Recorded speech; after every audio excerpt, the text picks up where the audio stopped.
आज की वीडियो में हम बात करेंगे साल 2002 में रिलीज हुई एक शानदार crime film catch me if you can की। और हाँ, आगे कहानी में स्पॉयलर्स जरूर होंगे, तो पहले से तैयार रहिए। तो चलिए यादों के पन्ने पलटते हैं और शुरू करते हैं इस दिलचस्प कहानी को। कहानी की शुरुआत होती है साल 1969 के फ्रांस से, जहाँ एक FBI एजेंट कार्ल हेनरेटी एक अमेरिकी कैदी फ्रैंक से जेल में मिलने आता है। दरअसल कार्ल उसे वापस अमेरिका ले जाना चाहता है, लेकिन उससे पहले वो थोड़ी बातचीत करना चाहता है। यहाँ वो देखता है कि फ्रैंक की हालत बेहद खराब है और कुछ बोलने से पहले ही वो बेहोश होकर गिर जाता है। उसे तुरंत जेल के डॉक्टर के पास ले जाया जाता है, लेकिन तभी फ्रैंक मौका देकर कार्ल और बाकी फ्रेंच पुलिस को चकमा देकर भाग निकलता है। हालांकि उसकी तबीयत इतनी बिगड़ चुकी होती है कि कुछ ही दूर जाकर वो गिर पड़ता है और दोबारा पकड़ा जाता है। और यहीं से कहानी चलती है पीछे। फ्लैशबैक में पहुंचते हैं अमेरिका के न्यूयॉर्क शहर में, जहां फ्रैंक अपने मॉम और डैड के साथ अपने पिता के सम्मान समारोह में आया हुआ है। अगले ही दिन फ्रैंक के पिता उसे ब्लैक सूट पहनाकर अपने ड्राइवर के रूप में बैंक ले जाते हैं। उनका मकसद होता है कि बैंक में उनकी इमेज अच्छी बने ताकि उन्हें आसानी से लोन मिल सके। लेकिन जब बैंक उनके एसेट्स चेक करता है तो उन्हें लोन देने से साफ इनकार कर देता है। पहले से ही कर्ज में डूबे फ्रैंक के पिता को अब अपना बड़ा घर बेचकर एक छोटे से मकान में शिफ्ट होना पड़ता है। कुछ समय बाद फ्रैंक का 16वां जन्मदिन आता है। बर्थडे गिफ्ट में उसके पिता उसे एक चेकबुक देते हैं और बताते हैं कि उन्होंने उसके अकाउंट में $25 जमा किए हैं। यही पहली बार फ्रैंक चेक को ध्यान से देखता है और कुछ सोच में पड़ जाता है। घर बदलने के बाद फ्रैंक को नया स्कूल ज्वाइन करना पड़ता है, क्योंकि वहाँ कोई यूनिफॉर्म नहीं होती।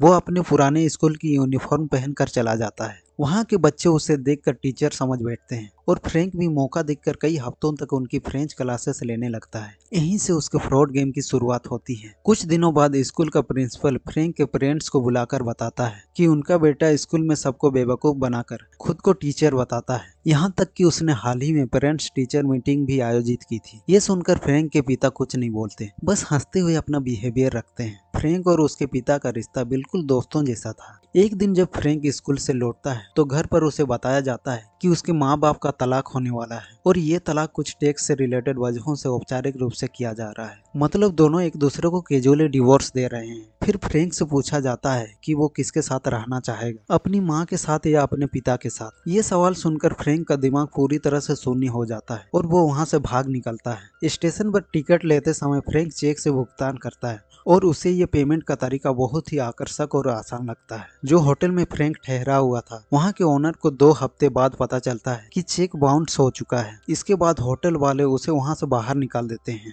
यहाँ से फ्रैंक के दिमाग में एक आइडिया आता है। वो चेक के कोड में छेड़छाड़ करके उसे कई बैंकों में केस में करवाने की कोशिश करेगा, ताकि 1-2 बैंक में पकड़े जाने की स्थिति कम रहे और साथ ही उसे तुरंत नकद भी मिल जाए। लेकिन बैंकों की पॉलिसी बहुत सख्त थी। अनजान लोगों के चेक अप्रूव ना करने का रूल्स था और फ्रैंक की हालत देखकर बैंकिंग स्टाफ को शक हो जाता है। वो उसके चेक्स को अप्रूव ही नहीं करते। एक बार बाहर टहलते हुए फ्रैंक एक पायलट को देखता है। उस जमाने में पायलट्स होना किसी बड़े सेलिब्रिटी से कम नहीं मानी जाती थी। लोग उनकी इज्जत कर रहे होते हैं, कुछ लोग उनसे ऑटोग्राफ भी ले रहे होते हैं। यही फ्रैंक का प्लान बनता है। वो खुद को पायलट बनाकर पेश करेगा ताकि अपने चेक्स को आसानी से केस में करवा सके। वो स्टूडेंट मैगजीन का एक एडिटर बनकर एक सीनियर पायलट का इंटरव्यू करता है और उससे पायलट के बारे में सारी जानकारी जुटा लेता है, जैसे यूनिफॉर्म, आइडेंटिफिकेशन कार्ड आदि। उस पायलट ने फ्रैंक को अपना फ्लाइंग लाइसेंस भी दे दिया। अब फ्रैंक अपने परिवार वालों को एक खत लिखता है, जिसमें वो बताता है कि वो को पायलट बनने की पढ़ाई और एग्जाम दे रहा है। कुछ समय बाद फ्रैंक किसी तरह पायलट का यूनिफॉर्म जुटा लेता है और बैंकों में जाकर चेक्स को केस में करवाना शुरू कर देता है। बैंक मैनेजर खुद आकर उसके चेक्स हैंडल करते हैं और उसे बहुत सम्मान मिलता है, क्योंकि वो एक पायलट लगता है। एक बार बैंक के रिसेप्शनिस्ट ने तो फ्रैंक को बताया भी कि वो अपने पायलट के पे चेक से और भी बड़े अमाउंट केस में करवा सकता है। इसके बाद फ्रैंक पेन एम जैसी कई बड़ी कंपनियों के फर्जी चेक्स खुद अपने कमरे में टाइपराइटर से बनाने लगता है। वो अलग अलग बैंकों में जाकर इन्हीं नकली चेक्स को केस में करवाता है। ऐसे ही धीरे धीरे वो सैकड़ों चेक्स बनाकर ढेर सारे पैसे कमा लेता है। फ्रैंक हमेशा पायलट यूनिफॉर्म में एयरपोर्ट और बैंकों में आता जाता है। उसके कॉन्फिडेंस और बात करने का अंदाज को देखकर कोई भी सोच नहीं सकता ये असली पायलट नहीं, बल्कि मात्र 16 साल का लड़का है। वो सब्स्टिट्यूट पायलट बनकर कई फ्लाइट्स में फ्री में ट्रेवल भी करता है। फ्रैंक समय समय पर बैंकों में जाकर चेक से जुड़ी हर छोटी मोटी जानकारी निकालने की कोशिश करता रहता है। अपने पिता को लिखे एक खत में वो बताता है कि अब वो एक एयरलाइन कंपनी में को पायलट बन चुका है। धीरे धीरे फ्रैंक नाम FBI के कानों तक पहुंच जाता है। उसके केस की जिम्मेदारी अब एजेंट कार्ल के पास है, वही एजेंट जिसे हमने कहानी की शुरुआत में देखा था। उस वक्त अमेरिका में कुल 12 बैंकिंग सर्विसेज थी। जब कोई चेक किसी दूसरे शहर के बैंकों में जमा किया जाता तो उसे उस एरिया के क्लियरिंग सेंटर तक पहुंचने में करीब 2 हफ्ते लग जाते थे। फ्रैंक ने इसी गैप का फायदा उठाया। वो फर्जी चेक जमा कराता और जब तक बैंक को ये पता चलता कि चेक बाउंस है, फ्रैंक तब तक उस शहर से गायब हो चुका होता। फ्रैंक के नकली चेक्स को ट्रेस करते करते FBI एजेंट कार्ल आखिरकार एक होटल तक पहुंचता है जहां फ्रैंक ठहरा हुआ होता है। वो उसके कमरे में घुसकर फ्रैंक को बंदूक की नोक पर ले लेता है, लेकिन यहाँ फ्रैंक बिल्कुल नहीं घबराता। वो पूरे आत्मविश्वास से कार्ल से कहता है कि वो एक प्राइवेट इन्वेस्टिगेटर है जो खुद इन नकली चेक के केस पर काम कर रहा है। फ्रैंक उसे अपना नाम बेरी एलन बताता है और कहता है कि असली अपराधी तो भाग चुका है। वो अपना नकली वॉलेट भी उसे दिखाता है जिसमें एक नकली बेज रखा होता है। कार्ल को धोखे में रखकर फ्रैंक वहां से आसानी से निकल जाता है। कुछ देर बाद जब कार्ल वॉलेट खोलकर देखता है तो उसे समझ आता है कि वो पूरी तरह बेवकूफ बनाया गया है,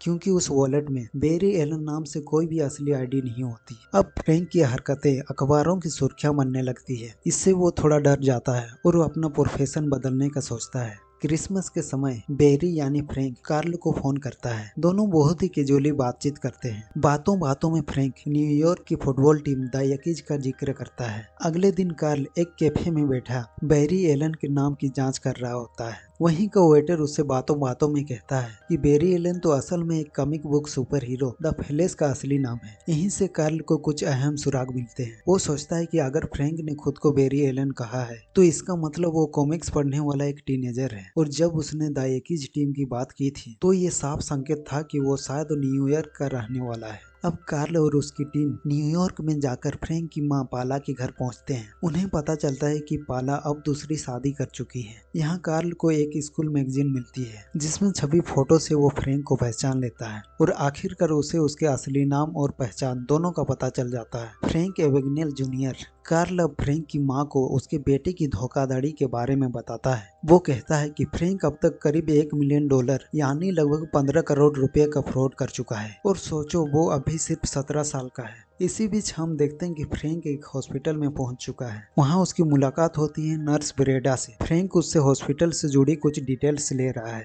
अब उसके कारनामे अखबारों के हेडलाइंस तक पहुंच चुके हैं और वो सोचता है क्यों ना इस बार डॉक्टर सी बना जाए। वो डॉक्टर बनने की तैयारी शुरू करता है, थोड़ी रिसर्च करता है और फिर अपने घर पर ही एक फर्जी डिग्री तैयार कर लेता है। फिर उसी ब्रेडा के हॉस्पिटल में खुद को सीनियर सर्जन बनाकर ज्वाइन कर लेता है। एक दिन जब वो हॉस्पिटल से घर जाने ही वाला होता है तभी अचानक एक इमरजेंसी केस आ जाता है। एक लड़के को बुरी तरह चोट लगी होती है। फ्रैंक 2 जूनियर डॉक्टर्स के साथ उस केस को देखने पहुंचता है, मगर सिचुएशन देखकर उसे कुछ समझ नहीं आता। वो अब अपने जूनियर से सवाल पूछने लगता है, ऐसे जैसे वो उनका टेस्ट ले रहा हो। जूनियर्स पूरे कॉन्फिडेंस से जवाब देते हैं तो फ्रैंक मुस्कुरा कर कहता है, लगता है तुम लोग इसे हैंडल कर लोगे, यहाँ मेरी जरूरत नहीं है, और वो तुरंत वहाँ से निकल जाता है। धीरे धीरे उसे ब्रेडा से प्यार हो जाता है। दोनों शादी करने का फैसला करते हैं। फ्रैंक अब ब्रेडा के घर उसके पिता से उसका हाथ मांगने पहुंचता है। वहां उसे पता चलता है कि ब्रेडा के पापा एक लॉयर है। फ्रैंक झूठ बोल देता है कि डॉक्टर बनने से पहले वो खुद एक लॉयर था और उसने 1 साल लॉ प्रैक्टिस भी की थी। ब्रेडा के पापा को उसका झूठ समझ में आ जाता है। फ्रैंक अब सच में ब्रेडा के डैड के साथ ईमानदारी से लॉ प्रैक्टिस करना चाहता है। वो इसके लिए काम शुरू भी कर देता है। कुछ समय बाद फ्रैंक अपने पिता से मिलता है और उन्हें अपनी शादी के बारे में बताता है,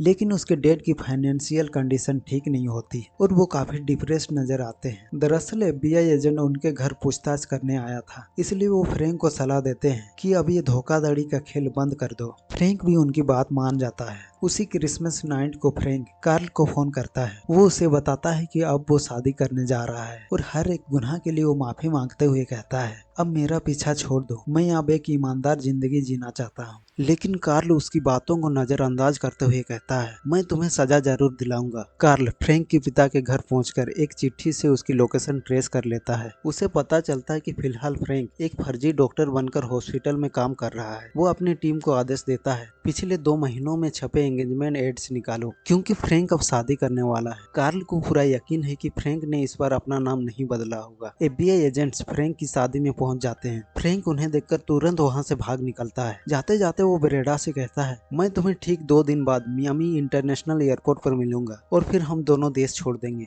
2 दिन बाद वो एयरपोर्ट पहुंचता है, लेकिन वहाँ उसे FBI एजेंट और पुलिस पहले से इंतजार करते हुए दिखते हैं। ये देखकर वो फिर से भाग निकलता है। इस सीन में कहानी अपने क्लाइमेक्स की तरफ बढ़ती है। FBI और पुलिस अब हर दिन एयरपोर्ट्स पर फ्रैंक की तलाश में तैनात रहते हैं। लेकिन फ्रैंक कोई आम ठग नहीं था, वो चालाकी में भी जीनियस था। उसने बचने के लिए वो एक कॉलेज में जाकर एक नकली एयर होस्टेस से रिक्रूटमेंट प्रोग्राम शुरू करता है। वो वहाँ से करीब 20 लड़कियों को चुनता है, उन्हें यूनिफॉर्म पहनाकर एयर होस्टेस बनाता है और एयरपोर्ट लेकर जाता है। एयरपोर्ट पर जैसे ही ये सारी एयर होस्टेस अंदर आती है, सारे एजेंट्स और गार्ड्स उनकी खूबसूरती में ऐसे खो जाते हैं कि उन्हें कुछ और दिखाई ही नहीं देता। और इसी बीच फ्रैंक पायलट की ड्रेस में उन्हीं के बीच निकल जाता है, बिल्कुल सबके सामने से, और किसी को जरा भी शक नहीं होता। अब इसके 7 महीने बाद फ्रैंक का खेल अमेरिका से निकलकर पूरी दुनिया तक फैल चुका है। वो अब अलग अलग देशों के बैंकों में फर्जी चेक बनाकर पैसा उड़ा रहा है। उसकी स्किल इतनी बढ़ चुकी है कि अब वो मशीन से असली जैसे चेक प्रिंट करता है, रंग, डिजाइन और टेक्सचर तक एकदम परफेक्ट।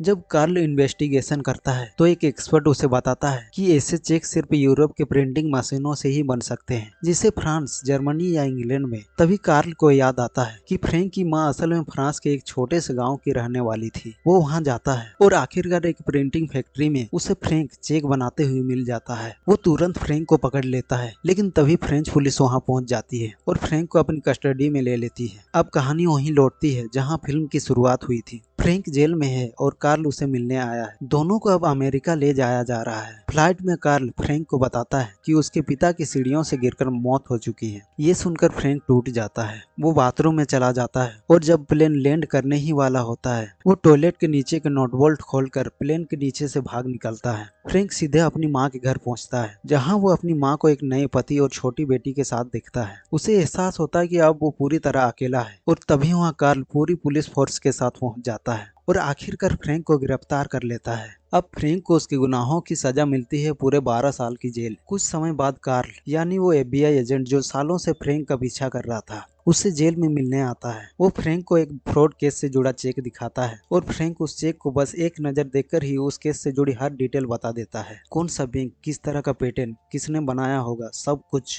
कार्ल उसकी ये स्किल देखकर दंग रह जाता है। वो सोचता है अगर यही दिमाग और चालाकी FBI के लिए काम करे तो कितने केस सुलझ सकते हैं। इसलिए वो फ्रैंक को एक ऑफर देता है, अगर तुम FBI के लिए काम करोगे तो तुम्हारी बाकी की सजा माफ कर दी जाएगी। फ्रैंक ये ऑफर एक्सेप्ट कर लेता है और FBI में ज्वाइन कर लेता है। अब वो खुद चेक फ्रॉड रोकने का एक्सपर्ट बन चुका है। लेकिन कुछ महीनों बाद उसे वही आजादी याद आने लगती है। वो फिर से एक पायलट की यूनिफॉर्म पहनकर एयरपोर्ट पहुंच जाता है। वहाँ कार्ल उसे पकड़ लेता है, लेकिन इस बार वो उसे रोकता नहीं। वो बस मुस्कुराते हुए कहता है, अगर तुम यूरोप में पकड़े गए तो वो लोग तुम्हें मार देंगे, और यहाँ पकड़े गए तो फिर जेल जाओगे। लेकिन मुझे पता है तुम 2 दिन बाद खुद लौट आओगे। और सच में 2 दिन बाद फ्रैंक वापस FBI ऑफिस आ जाता है, क्योंकि अब वो जान चुका था भागने से ज्यादा सुकून ईमानदारी में है। एक दिन कार्ल उससे वो सवाल पूछता है जो वो शुरू से जानना चाहता था, फ्रैंक तुमने लॉ स्कूल का एजेंट्स एग्जाम कैसे पास किया था? कार्ल को हमेशा लगता था कि उसने उसमें भी चीटिंग की होगी, लेकिन फ्रैंक मुस्कुरा कर कहता है, नहीं कार्ल, मैंने बस 2 हफ्ते पढ़ाई की थी। और बस कहानी यहीं खत्म हो जाती है। फ्रैंक अब ईमानदारी से काम करता है। वो दुनिया की बड़ी बड़ी कंपनियों के लिए चेक डिजाइन करता है, जिन्हें आज भी वो कंपनियां इस्तेमाल करती है। हर साल उसे इसके बदले मिलियंस ऑफ डॉलर्स मिलते हैं, लेकिन इस बार पूरी ईमानदारी से। तो दोस्तों, ये थी catch me if you can की असली कहानी। आपको कैसी लगी कमेंट करके जरूर बताएं।